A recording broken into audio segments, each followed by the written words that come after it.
You need to give before you ask. And for a lot of sales reps, they're asking before they give. They're asking for a connection request. They're asking you to open an email. They're asking for an appointment. They're asking for your time. They're asking. I'm like, I don't know you. Give me something else you want to share, or maybe an aha moment that comes up all the time when you're on the stage speaking and people are like, oh, wow, I didn't know that. A couple of things. One would be, if you're treating LinkedIn like Facebook or Instagram, you're playing the wrong game. Today's guest says that strategies that work everywhere else on social media can actually wreck your LinkedIn results. And he's here to flip the script and show you exactly why. Welcome to the Learn It All podcast, the show for today's leaders who want to get ahead and stay ahead, because we believe great leaders aren't born or made, they're always in the making. I'm your host, Damon Lemby, two-time best-selling author and CEO of Learn It, a live learning platform that has helped upskill over 2 million people over the past 3 decades. Our guest today is Richard Bliss, author and the go-to LinkedIn strategist for building real influence. Today, Rich and I are going to discuss why likes are almost worthless, the 60-minute window that will decide if your post succeeds or vanishes, how senior executives can grow real influence in just 10 minutes a day on LinkedIn, why adding a link can secretly destroy your post reach, and smarter ways to use Sales Navigator to find new leads faster. What's the number one mistake you see people making on LinkedIn these days? that's a great question, because one of the things that people are seeing oftentimes, and I'm sure you've heard it as well, people are like, well, I'm not going to be on LinkedIn because I tried it and it died. There was nothing there, crickets. The biggest mistake is that people think that LinkedIn is just another social media platform, and it's not. It is radically different, so different that the efforts that we bring over from the other social media platforms actively sabotage our approach and our attempts to be successful on LinkedIn, actively sabotage it. And that's the biggest mistake. They think, well, I know social media, I've been doing it, I'm just going to come over to LinkedIn and it's going to be the same. And it's not. That's the biggest mistake. First of all, it has to do with money. And that is, I always ask my audiences, I speak, I train, I do a lot of that. I ask them, how does Facebook, Instagram, TikTok, Twitter, X, all of those, how do they make money? And advertising. I know, advertising. Yeah. Only 20% of LinkedIn's revenue comes from advertising. So then I ask the audience, where does the other 80% come from? Because what that means is Facebook, Instagram, TikTok, and Twitter are all focused on driving revenue for their customers. Their algorithms are designed for that. We are not the customer. We're the product, right? And so their algorithms are designed to maximize benefits for somebody other than us. But on LinkedIn, if only 20% is coming from advertising, the other 80% is coming from, you want to take a guess? Sales Navigator, yep. Recruiter. Sales Navigator, LinkedIn like Recruiter, LinkedIn Premium. Yeah, 80% of that $11 billion that they make is coming from those tools, which means we're paying for it. We're the customer, or the work companies we work for are the customer. You know, some of my clients spend $1 to $2 million a year on Sales Navigator or LinkedIn Recruiter. That means the algorithm is designed to benefit us. And that means it's going to do things radically different than other social media platforms. For example, LinkedIn is not just, their vice president of operations, I think, has come out and said, we don't necessarily want your content to go viral. Well, what social media platform doesn't want it to go viral? It wants it to be relevant. It wants it to show up in front of an audience that is interested in that content for a benefit for them, not because somebody stood in the middle of a room with a megaphone and started shouting it out, hence your virality on some of the other social media platforms. So their algorithm is going to prevent virality if you do it the same way. So for example, when a post goes live on LinkedIn, they don't show it to everybody in your network. They show it to a small test group. And that test group has about an hour to prove to the algorithm that that content was interesting. And the one thing that shows that it's not interesting is that people give you a thumbs up. A thumbs up on LinkedIn basically says, I didn't find this interesting, so I just gave it a like. And when I present and talk to people, I said, can you imagine standing around in a networking event and you're all sharing a conversation, and every time you say something, everybody in the room just sticks their thumb in the air? It's like, well, that's not a conversation. And the algorithm on LinkedIn is like, yep, that's not a conversation. You're just simply giving a random weak indicator. And so when people chase the likes or the shares, for another example. So back to, this is a long answer, Damien, but no, it's okay. It's good. With it. Yeah, go with it. So when you post that content on LinkedIn, it only goes to 10% of your audience. Okay. thereabouts, a tiny fraction. And then it watches to see what happens with that audience for you get about an hour, 90 minutes to prove it. Likes, they're not really worth anything. If somebody hits the reshare button, LinkedIn's not going to share it to your audience. 1 out of 100 people of your connections see that reshare. And people are like, that's crazy. And except oftentimes I'm talking to 300 people. I'm like, okay, do we all have mutual connections? Yes. If we all hit the reshare button on a post, what would happen to our mutual connections? It would be flooded with multiple copies of the same content. Yeah. Which is not a good experience for a paying customer. We're the paying customer. I don't want to see multiple copies of the same content for a variety of people. So that's another thing that people like and share. Your social media teams say, hey, everybody go like and share on LinkedIn. Like I always do this. Put that big L on your forehead. Like as in loser. No, LinkedIn's looking for really one thing. Did you cause your audience to stop, pay attention, and then engage in a conversation with you through commenting? And that's the biggest difference, is that you're not looking for likes and shares on LinkedIn. You're looking for comments that actually engage in a conversation. And that's where the influencers and people who come to the LinkedIn platform from the other social medias, that's where they run into trouble because, here's a couple other things. A link in your post is going to cut your audience in half because the engineers have determined that, and I asked my question. I had a room full of 300 people in Orlando a couple of weeks ago, and I asked them, how many of you are on LinkedIn this week? Oh, everybody's hand goes up. What were you doing? Nobody was doom scrolling, watching cat videos. Instead, what they were doing is they had a specific reason to be there and a specific amount of time to do it. LinkedIn has said, look, if I put up a link, I'm going to rob you from the reason you were there. You weren't there to go read a Forbes article, and you had a limited amount of time. If you do click that link, you're probably not coming back, thereby disrupting the very purpose you were on our LinkedIn platform. So things like that, there's several more, but that gives you an idea of the radical difference between Facebook, Instagram, TikTok, X, and LinkedIn, where you're seeing that challenge. It's so funny because I wish you could just see what my email or my Teams chat looks like. It's like, hey, everybody, can you please like and share this post for me? Yep. And I'm always looking at like, how many likes did I get on this? How many likes? And then when I was preparing to interview you, I was thinking to myself, oh man, maybe I don't even want these likes anymore. They're not 100% useless. They're close, but they're not 100% useless because if you get 1,000 of them, let me give you a perspective, Damon. A like to the algorithm is the equivalent of a single point of value, 1 point. So if somebody likes your post, they give you 1 point because that's the least they could give your post, because the algorithm's trying to determine through it's mathematical formula, how valuable is this post? Well, how valuable is a like? Well, 1 point. Okay. If somebody hits the reshare button, it doesn't go to their audience, but it's still an indication of interest. How many points is that? Oh, about 10 points, unless they add their own thoughts.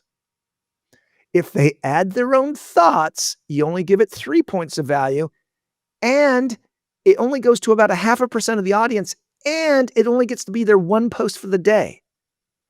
Let me just repeat that. LinkedIn only lets you have one post a day. You can do more than one post a day, but LinkedIn's going to hide the subsequent posts from your audience because it's letting you test that one conversation. And if somebody hits the repost button and adds their own thoughts, it's the equivalent of them walking into an empty room, repeating everything you just said, and then shouting what they wanted to say. Nobody's listening because LinkedIn's like, look, if you want to participate in the conversation, don't go stand in an empty room. Make the conversation happen right where the post is. Your audience is right there looking at it. Leave your comment. And a comment is worth about 15 points of value compared to that like. But here's what's interesting. Not all comments are equal. So if I leave a comment on your post, we have started a small conversation. You comment back to me. You have now increased my comment by 50% according to the algorithm, because now a conversation's happening between you and I. But if a member of your audience comments on my comment on your post, now the conversation's happening amongst the audience. You literally got people talking. And LinkedIn's like, this is hot. This is now worth double the points that we would normally associate with a comment because they've started a conversation amongst each other. That's where the true value comes in. And then you've only got about 60 minutes to be able to prove that this is worth something. So it takes about 10 comments. If you can get about 10 comments back and forth, boom, the algorithm is going to show it to about 1,000 people in the next 24 hours or so. This is great stuff. So the first thing you're saying, which is important, is if you're going to post multiple times in a day on LinkedIn, knock yourself out, but it's only going to show your first post. So you better make your first post your best post of the day. That is super, that is super important to know. Now, the next thing you said is that if you add a link into your post, it's going to, since you're taken off the platform, it's going to hurt you. But Richard, what if you don't add the link to the actual caption, but if you put it in comments, does that still penalize you? No, that's why you see people saying, look for the link in the comments below. They're bypassing that penalty. But what happens if you've got 100 comments? Where's the link? Somewhere in there. My recommendation is make the post go live without the link. Edit the post immediately. The little 3 dots, click the edit button, add the link, resave the post. Bob's your uncle. I was just in the UK yesterday, and Bob's your uncle is a phrase over there. So there's Bob's your uncle. You simply edit the post, add the link, resave the post. Now the link is buried in the post, but you haven't been penalized because the algorithm doesn't come back and look. Okay, so you're saying this is a great hack. You're saying put the post up without the link, but then go back and edit it immediately. Add it back. And then the algorithm's not going to go back and look at it a second time. So now you have the link in the post without getting penalized for having it. That's correct. Now, here's a couple of things that happen with this. This means it's almost impossible to use a scheduling tool to put your posts on LinkedIn because you can't do that with a scheduling tool. You can't edit and that's good because LinkedIn sees if you're active. When you post it, are you posting and ghosting? Are you just putting it out there and then walking away and then expecting us to take care of your conversation? So by showing that you're actively there, edit the post, you're on the platform. In addition, it doesn't load the preview image. Now that sounds like a bad thing. I was just talking to somebody in the UK this week, and he says, yeah, I tried your technique and it doesn't load my preview image. I said, that's a good thing. Research has shown that when you use a preview image, interactions on your post drop by 75%. Engagement drops by 75%. Why? When you use a preview? Well, I want to get their attention. So I put up this image. Yeah, you got their attention, but now this is called cognitive dissonance. Your audience sees the image and they try to process it within fractions of a second. Okay, what does that image mean? It got my attention. Now, what does it mean? And as they start reading your post, they're now trying to figure out the connection between what they saw and what they're reading. And if there's not an immediate, and when we say immediate, 2, 3, 4 seconds, then they're like, they'll click the like button and move on. We are so conditioned to see those stock images, cliche images, that it doesn't cause us to want to stop and engage with the picture. Now, if I was just in Iceland last week. It's a 42-year goal of mine that I wrote down 42 years ago on a little 3x5 card and stuck it in a box that I want to go. I was living in Ecuador and I wanted to go to Iceland. It took 42 years. And so I'm standing next to a sign that says exit to Iceland. And I posted that on LinkedIn with a narrative about this story. Mm-hmm. The number of people who commented on the picture drove the conversation. If I had just used a stock image of Iceland, wouldn't engagement would have no, it wouldn't have helped.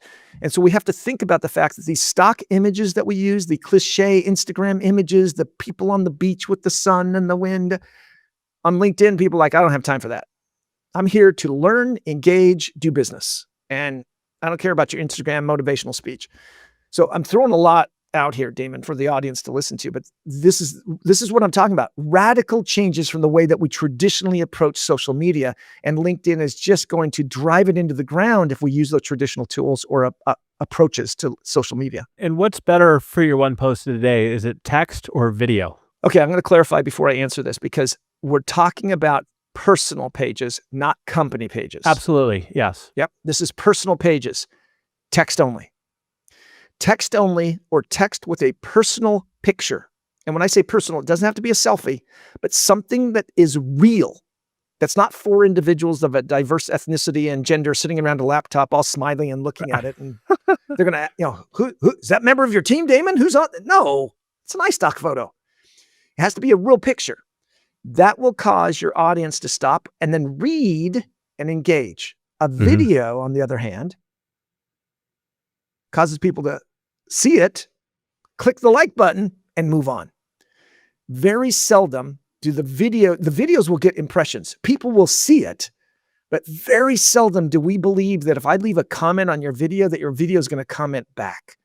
And yet, when I read something from you and I comment, I do in my mind believe that I'm having a conversation in my head with you and that you'll comment back. That's where the human algorithm kicks in. As humans, we seldom comment on a video thinking that somehow it's going to talk back to us. And so we'll click the like button. We saw it. Maybe we watched it. And then we moved on. And so video isn't bad. It's just that the algorithm sees the lack of significant interaction and conversation. And so it just doesn't show it to anybody. Now, hang on. People are going to be like, I'm going to back up there. Over the last 6 months, LinkedIn has heavily promoted video. And they've changed it. They changed it to look like Instagram. I mean, I'm not a big Instagram guy, but it's much different in the last couple of weeks, isn't it?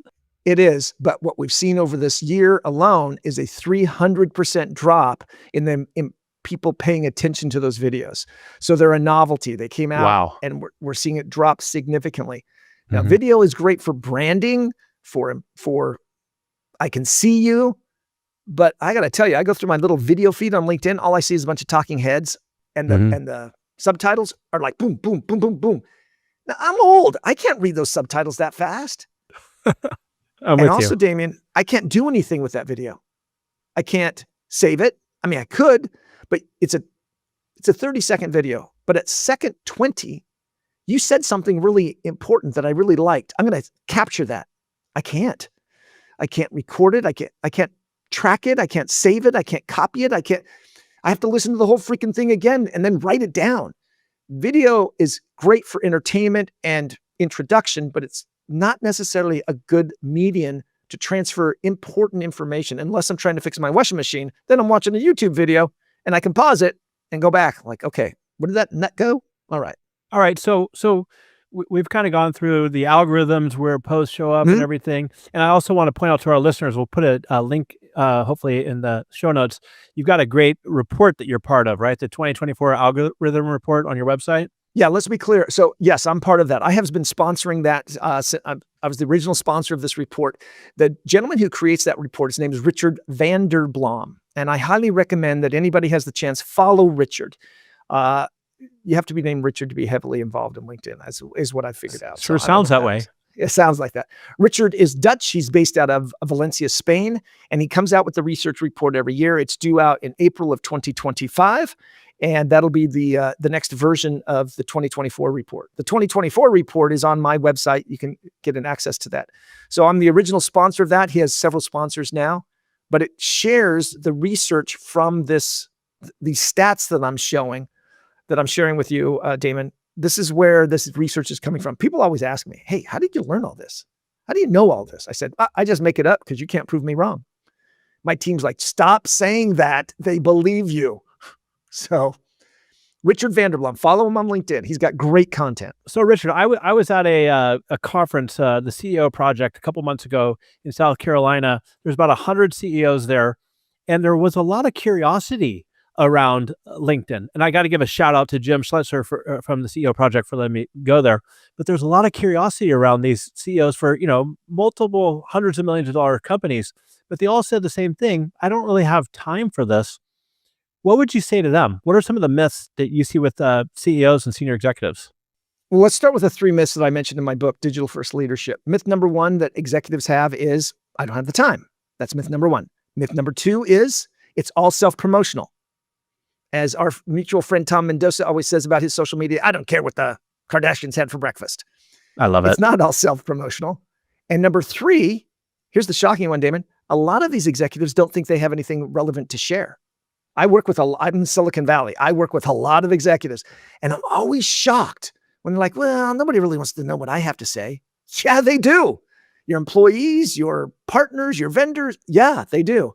And so when it comes to LinkedIn, one of the challenges is when I get done, my content, I just got off the phone. I'm going to be doing a conference in Orlando. I say, how much time can you give me? They're like, okay, 45 minutes. I'm like, great, I can do 45 minutes. Some of my sessions, they come in and say, okay, we've given you 6 hours. I'm like, okay, great, I can do 6 hours. There's so much to learn here from an executive standpoint. Here's a couple of things that people who are trying to reach executives don't understand. Executives are on LinkedIn every day. Every day they're on LinkedIn. What they're not doing on LinkedIn is posting.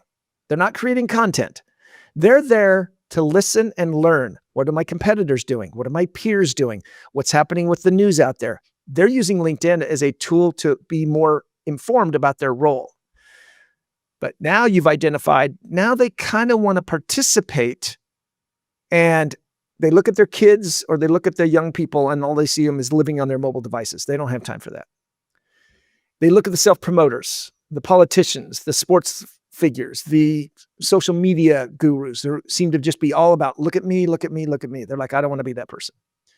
And then they sincerely wonder, what am I even going to say? And so what I share with them is a couple of things. One, you don't have to spend that much time. I recommend they spend 10 minutes a day. Not creating content, but taking the opportunity to participate in conversations with other people's content. Because that's when they show their interest in who. Let's use our example of our friend Tom Mendoza, right? Who's been on your show. And you promised me a good Tom story too, by the way. I did promise you a good Tom story, and we can share that. But we'll get there later. What did you say to me about Tom when you made a post in that? How long did it take before Tom responded? 15 minutes. 15 minutes. And by the way, if you don't know who Tom Mendoza is, it was like the vice chairman of NetApp, a legend. Yeah. $6 billion company, right? Sits on the boards of a variety of companies. He's done very well for himself. And then he was asked one time, is this really you? And he's like, yeah, who else would it be? And so he's an example of executives are paying attention, but he's also learned that he doesn't necessarily have to create the content. Okay. Since you called it out, my Tom Mendoza story, I got lots of them. Tom and I have worked together for 13 years, and occasionally he calls me up for a little bit of help. So he was in Italy and I was in Hawaii. There's a big time zone difference there. And I get a message from him saying, hey, Richard, can you post this video for me on LinkedIn? Because he was out and about. He was on holiday with his family, and his wife was expecting at the time. And I'm like, sure. So I get this video from him. It's him and his wife meeting Pope Francis. And the video, no, serious. So, but it gets better. So the cameras are clicking and the photographers are clicking. And so you can't hear what's going on, but you see Tom's wife walk up to the Pope, and you see them having a little conversation, and she's very pregnant. And so you can see Pope Francis kind of indicate to the baby, and you ask a question, she nods. And the next thing that happens gives me chills. And I'm not Catholic, but it still gives me chills. Pope Francis places his hands on her belly and prays over their unborn child. Wow. And it still gives me chills. And I've got chills right now just talking about it. And so Tom's like, hey, can you put this on? Yes. What a touching, incredible experience. And Tom's just thrilled about it. And here's the funny part. She walks, and then it's Tom's turn. Hey, I'm Tom. That was my wife. And the Pope's like, yeah. Go on, next. It was like, yeah, next. It was like, oh, yeah. Great story. So, but if I'm a CEO and who doesn't have a lot of time for this stuff, and you're telling me to comment, where would be the first place I'd go to figure out who I want to comment on? I mean, I know who I want to comment on, but I don't have time to research through everything to figure that out. Yeah. So you start, the easy one is you start with your company. Take the time to comment on the things that are being produced by your company.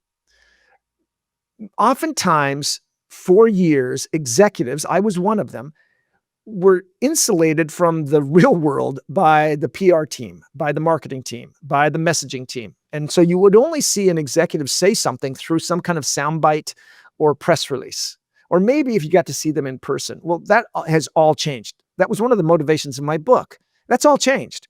You now, as an executive leader, have unfiltered access. And that scares a lot of executives because there's nobody there to be a safety net. And so the easiest thing to start with is if your company puts something out, go comment on it. But even better, if one of your employees shares something on LinkedIn, take a few minutes and go comment on that thing that they said.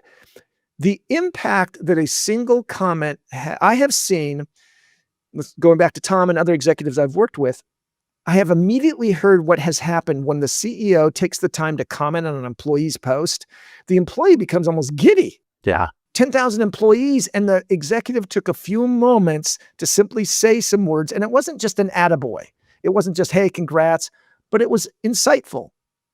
Susan, great to see this recognition. I know you've made a contribution here at the company, and it's great to have you part of the team. Well-earned recognition. Well done.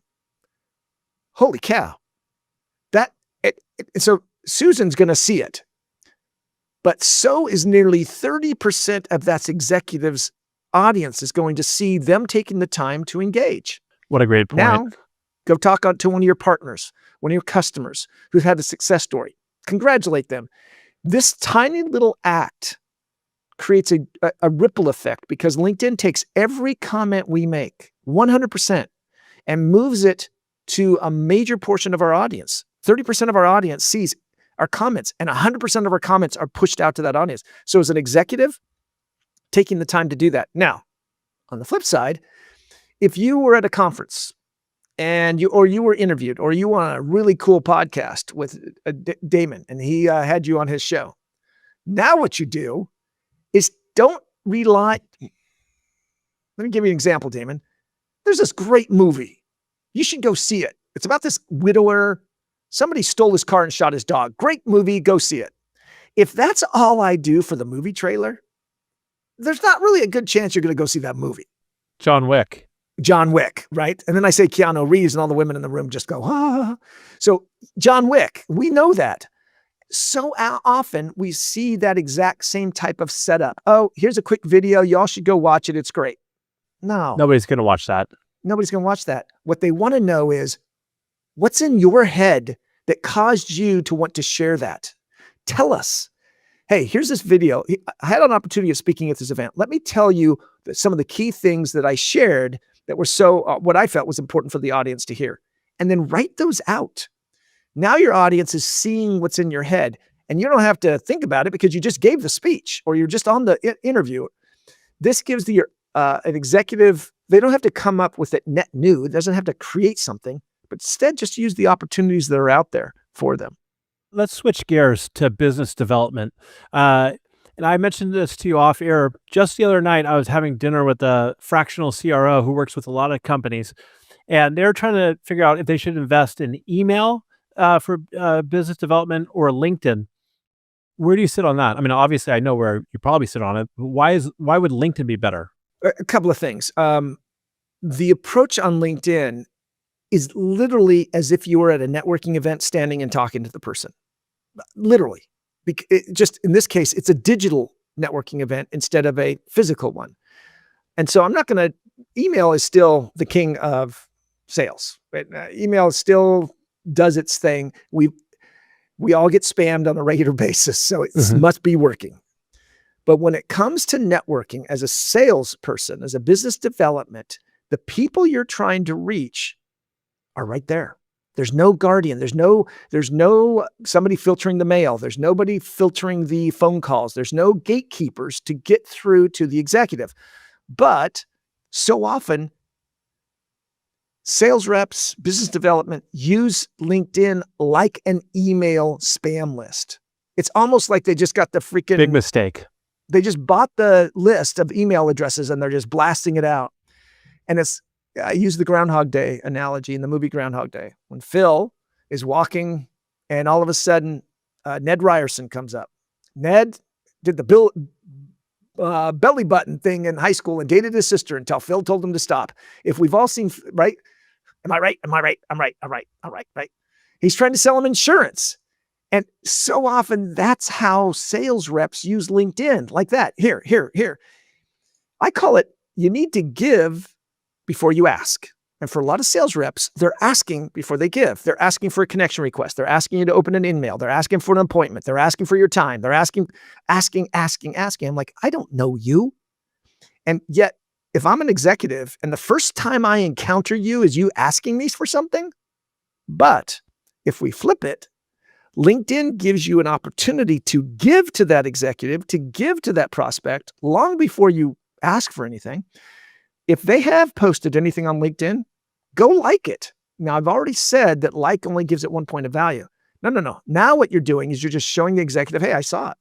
Even better, go comment on it. No executives puts content on LinkedIn hoping nobody sees it. Take a moment, if that's your prospect, to read what they had to say, and now leave a comment that does something like this. Ted, you make a really good point. And then restate the point that they said, knowing that they're going to pay attention now that you're talking to them. Say what they said, and then provide your own insights that adds to the conversation as if you and I were standing around holding cocktails on our hands and talking. And then you said something, or Ted said something. I'm like, Ted, you make a really good point. Here's what I've been able to see. And how do you see that working? That little conversation is a give to the individual. Do you have a hack using ChatGPT on how to expedite that, perhaps, for these comments? You can. Now, you got to be careful because I can spot a ChatGPT comment in a heartbeat. So could I. Yep. So much so the other day, we were doing a sample. I was doing training, and I had a bunch of people make comments. And one of them was like, wow. And I turned to her and said, did you use ChatGPT to make that comment? And she sheepishly said, in front of her boss, yeah. I'm like, yeah. If you're going to use ChatGPT, you can take the post, throw it into ChatGPT, throw it into Claude, throw it into one of the AI tools, ask it to generate a comment, but you need to be a little bit more specific. Please comment on this with this tone, playful, informative, useful, with an intended audience of this person, as if I wanted to help my audience understand this topic, right? And now it's going to give you the gist of what you want to say, and now put it into your own words. And there's a variety of ways you can do that. I have something called, since we're still talking about Tom Mendoza, we have a drinking game at work. Wherever Tom's name comes up, everybody has to take a drink. So I'm just telling you that. But there are tools out there that allow you to create personas that you want to represent. So most of the time for my executive clients that I work with, I will take all of their content and put it into a persona. So I have what that's called a Tom bot. So I want Tom to say something on something. I'll take it, throw it in there, spit it out, give it back to Tom, and he'll say, hey, that sounds kind of like me. And then he'll tweak it a little bit. Well, yeah, because it came from his content. So you can create these personas to do that. It takes a lot of work up front. An executive shouldn't be using ChatGPT. They should be talking themselves. But as sales rep, yeah, I have clients that are involved with microwave transmissions for NASA. I don't know anything about that. And yet, if they make a post, I can ask ChatGPT to explain that to a 12-year-old for an audience of, let's say, lawyers. It's going to give me some insights that maybe I didn't have. So there's some ways to do that. But this concept, Damon, of giving before asking is critical. And that's where sales reps get it so wrong. And kind of email is kind of like that. Hey, I'm going to send you an unsolicited email, also called spam, and I'm hoping that you will open it, respond to me. I don't even know. I don't want to go on a rabbit hole, but I don't even know if email works at all. I just feel like it's so oversaturated, and maybe LinkedIn is getting in that direction. But I'm a huge advocate for LinkedIn. I'm always, all my friends who are sales leaders and on my sales team, it's like focus more on the LinkedIn approach than on email. Now, I heard you tell a great story that I'd like you to tell now, because I think this is important these days with live events, about how, a conference you went to and how you use LinkedIn going into the conference. Yeah, you're talking about a story I share about my team. Two individuals on my team, Leah and Kira, we signed up for an event. And we determined the attendees, about 100 of them, because when you sign up for so many events today, you can see an attendee list. And we saw that about 100 of them were prospects for our company. Our company trains salespeople and executives on how to use LinkedIn to reach your audience. So we saw, hey, also 10 of the prospects of this, 10 of the sponsors of this company, of this event, were our clients already. So it was a good event for us to attend. But what Leah and Kira did beforehand, 2 weeks before the event, is that they just started commenting on these individuals. and not about our conference and not about us no, one of them had something to do, mentioned a movie. So Kira went out and commented about the movie. They had seen it. Here's some insights. Another one had some topics about some books. Leah went out and commented on that. By the time the event rolled around, they had these conversations with these 100 prospects back and forth. And when they walked into the real live event, Leah always shares the story that she felt like a rock star. Those 100 prospects that we wanted to sell to looked at Leah and Kira and said, Leah, Kira, it's so great to meet you in person.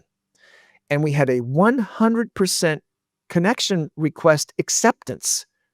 I mean, that's fantastic, but it got even better because 22 of the 100 accepted a sales follow-up call because they felt like they knew Leah and Kira, who were both in sales, that it became such an easy way for them to engage, and the trust had been built up because Leah and Kira had given to that relationship long before they asked for that connection request. Sometimes the prospect was asking the connection request, Leah, Kira, I can't believe we're not connected on LinkedIn. Let's connect right now.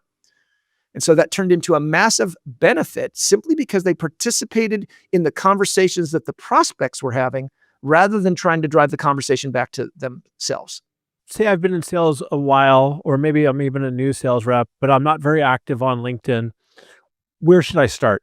So the first thing you should do is go look at how many people have looked at your LinkedIn profile in the past 90 days. All right? That's where you start. Go look at that. How many people have looked at your profile in the last 90 days? That's going to tell you how interesting you have been to other people. And oftentimes when I ask them to do that, it's like 30 people in the last 90 days. So one person every 3 days has looked at your profile. That's not a good number.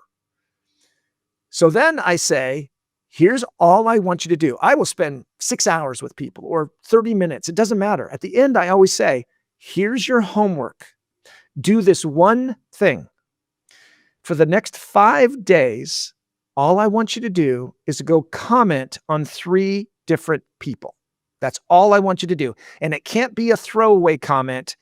Thanks for sharing. Awesome. Good job. It has to add to the conversation 3 times a day for 5 days.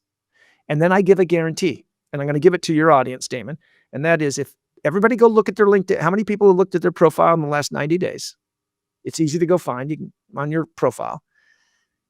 And then I promise them, after 1 week, they will see a 300 to 500% jump in the number of people looking at their profile simply that week. And listeners, hear that, 300 to 500% jump in people looking at your profile. Because here's why this is important. When a connection looks at your profile, the very next thing you post gets automatically placed in their feed. They get LinkedIn algorithm guarantees they'll see it.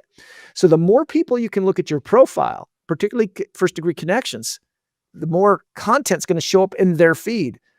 Yes, a 300 to 500%, which means that let's do ED math. 90 people have looked at my profile in the last 90 days. That's 1 a day. If you leave 3 comments a day for the next 5 days, you should now have 300 to 400 people look at your profile in 5 days. That massive jump simply because you were interested in them, which automatically makes you interesting. When you show interest in another person, that automatically makes you interesting. That's a key thing to remember when it comes to being active on LinkedIn. And you're saying that once they connect with you, your very next post will show up on their... Yeah, I said 2 things here. So a couple of things. If they're a connection and they look, I'm just looking, you and I are connected. Mm-hmm. If I look at actually, I am looking at your profile right now. The very next thing you put out on LinkedIn is going to show up in my feed automatically. You don't have to mention me. You don't have to tag me. But hang on, you mentioned something else though. Let me just clarify. When you get a new connection, on the other hand, for the next 2 weeks, everything you do will be in their feed and everything they do will be in your feed. It's like you swiped right on a dating app. And now LinkedIn likes, hey, is this serious? Do these people want to actually know each other? And so it'll shove your content into each other's feed to see if there's real interest. And if there's engagement and interest, comments, likes, shares, whatever you're doing, LinkedIn's like, let's keep this going. This is why for salespeople, they should be posting a minimum once a week. Once a week, knowing that those new contacts they just made are seeing their content. And if you spot somebody and go look at who looked at your profile and it's a prospect, then you should think about what's the next thing I want to put out so that it's going to be automatically put in their feed. And that changes your approach a little bit rather than just spray and pray. That is a great mind shift to think about. Is you look at who's on your who's looked at your profile, and you know right there that it's going to show up in their feed. So you want to be mindful with what it is you put out. Maybe it's something that addresses a challenge that they have at work, right? Or something like that, right? So like Absolutely, that's going to show up for them. Absolutely, and that's what's important is to thinking about. Oh, I'm going to be a little bit more purposeful about what I post. Also, I hear a lot of people complaining that LinkedIn is kind of turning into a mess and my feed's full of random stuff. I'm like, your feed's full of random stuff because you trained the LinkedIn algorithm to show you random stuff. You liked your buddy from college's kid that just graduated from middle school. Oh, well, let's show you more of that stuff. Oh, you're commenting and liking activity on LinkedIn if you're in sales should be very purposeful. Yeah, you can occasionally be involved with your friends and colleagues, but think about every comment you make, 100% is going to be lifted and put in front of a significant portion of your audience. That might change what you start thinking about what you comment on and how you comment, because that's your main selling opportunity is those comments are going to be put in front of an audience that you normally would have never reached. It becomes very powerful. Now we've tapped into what I primarily teach to sales teams when I work with them here in Silicon Valley is how to transform the way they use LinkedIn from just that spam to an engagement, relationship building, and then you ask for that connection request and almost always get it. Another technique that I've seen that I've read about you using is the what's it called? The hero post strategy. Is that still a good one? Yeah, that works. I think we're talking about where you have a prospect that you want to get their attention. Is that what we're talking about? But also if somebody on your team posts something and everybody else comments on it. Here's the concept of this. Oftentimes the marketing team will say, hey, we just created this piece of content. Everybody go like and share, like and share. Well, I've already pointed out that does nothing on LinkedIn, nothing. Instead, take your sales team and pick one of your salespeople and make them the hero of the week. And let's say Tuesday morning, 9:00 local time for your customers. If you're doing the US, then probably 9:00 California time, noon Eastern time. But that time frame, create a post as a team that's important to your customers. Today, ransomware is a big one, right? If we're in security space, ransomware. So write up that post, target at a specific audience. Now, at 9:00 on Tuesday, that post is going to go live. And let's say Jennifer's going to be the one who posts it. Jennifer's our sales rep. She's our hero of the week. She's going to post it. Now, we're all not going to like and share this post because that doesn't do anything. What we're going to do is ahead of time, prepare our comments. Now, Jennifer sells in commercial. I, as a sales rep, sell in the enterprise. Mike over there is SLED. Somebody else is, right? You got the point here. Get the point. Now, I'm going to leave a comment, not to Jennifer. She doesn't care. She's my coworker. Instead, I'm going to leave a comment knowing that 30% of my audience is going to see this comment. And since I'm working in the commercial space or whatever one space I was working in, I'm going to leave a comment that talks to my audience. Jennifer, you make a great point, particularly this particular concept of ransomware. In the commercial space, one of the challenges we're seeing is that small businesses oftentimes don't have the infrastructure in place. Here's how they've been able to tackle that and address it. My comment is going to go into details for my audience, not the author. That's Jennifer, for my audience. Now, Mike over there, he's going to make his comment to SLED, right? Carrie, she's going to make her comment to Enterprise, whatever it might be. Each person's going to make their comment to Jennifer, but really with the intent that their audience is listening in. Now, here's what's going to happen.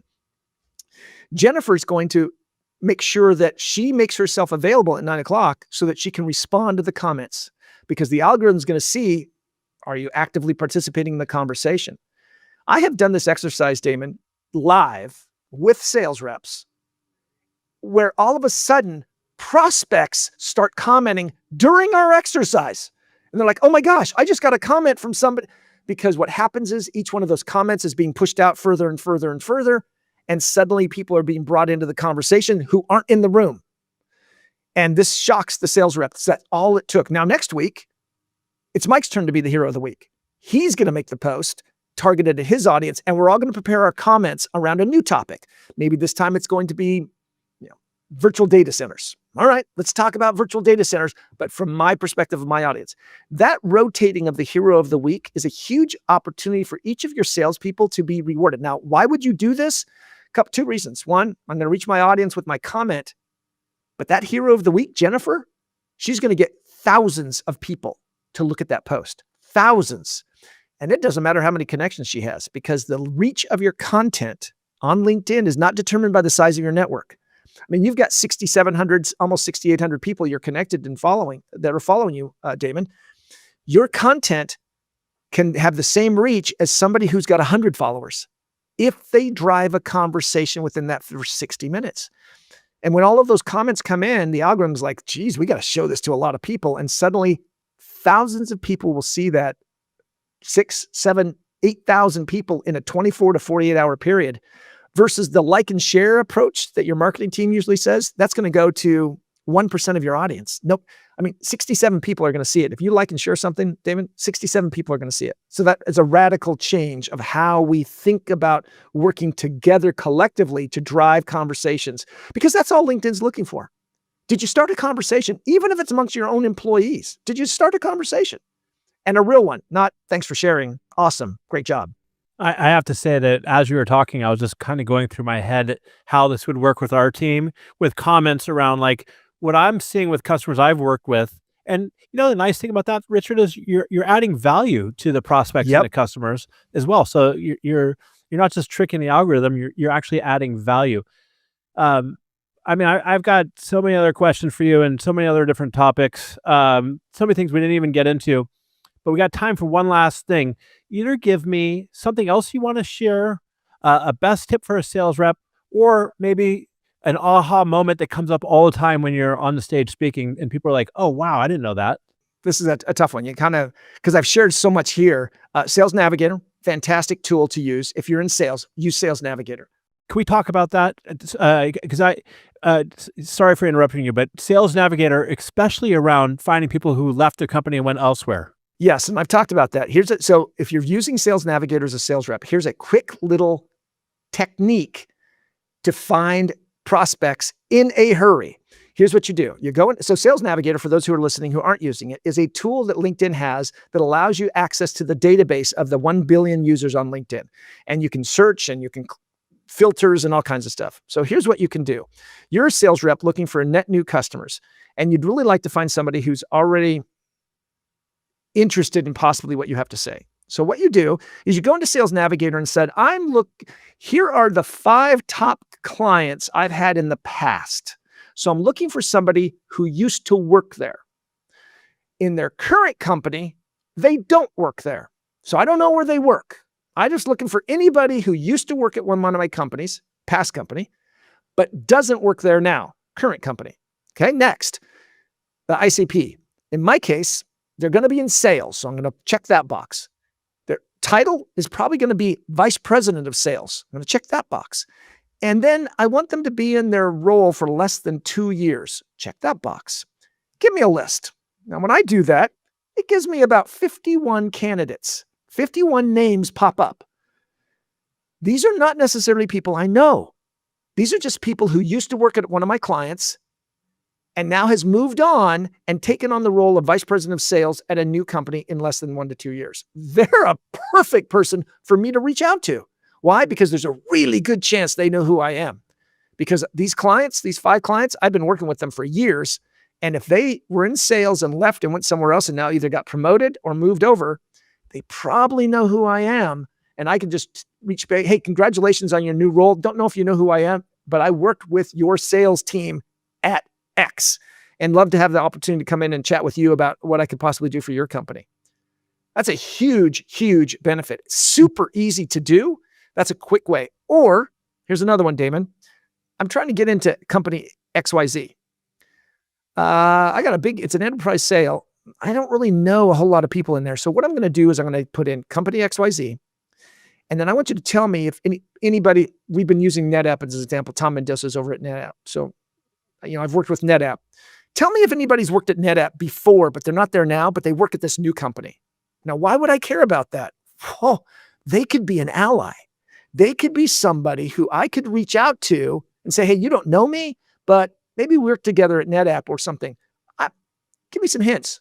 The other one, Damon, is to say, so NetApp's big competitors, got several, but Dell EMC. Tell me at this prospect I'm trying to go into, has anybody worked at Dell EMC? Those would be roadblocks that I might not be aware of. And Sales Navigator is going to uncover hidden landmines if I have to encounter one of those individuals. So Sales Navigator can be a fantastic tool to quickly find new leads, but also to help you dig deeper into the accounts that maybe you're already working. So it's a fantastic tool to take advantage of. No, thank you for that, Richard. So, what an amazing conversation. I don't even know if I can even recap everything we talked about. We talked about how LinkedIn is like the upside down of social media. It's so much different, and how what you do on channels like Facebook and Instagram can have a negative impact on LinkedIn. How LinkedIn is all about conversation really over content, the importance of commenting. You did your 5-day challenge that we talked about, and it would increase your views for over 300%. And we just talked about Sales Navigator, which, by the way, if you're a sales leader out there and your team has Sales Navigator and you're spending tens of thousands of dollars more, you have to bring in Richard or somebody like Richard, because why pay for the tool if you're not going to actually use it? So, Richard, this has been brilliant. It's kind of silly even asking, where should our audience connect with you at? But I'm going to ask it anyways. Probably on LinkedIn. And if they are going to connect with me, I do tend to filter that. So if they reference the show, hey, Richard, I listened to you on the show, I will, that tells me I get a lot of connection requests. And so that makes it really easy for me to identify, oh, absolutely, let's talk. So that's on LinkedIn, type in Richard Bliss, and I'm going to pop up. Awesome. And so listeners, if you're a sales leader, you know somebody who is a sales leader who needs to get more impact and value out of LinkedIn, do me a favor, share this episode with them on your favorite channel. And until next time, everybody, stay curious, keep learning, have a great day. See you later. Most attorneys will focus in a specific area: family and criminal, family and business, family and corporate. But we're not a one-stop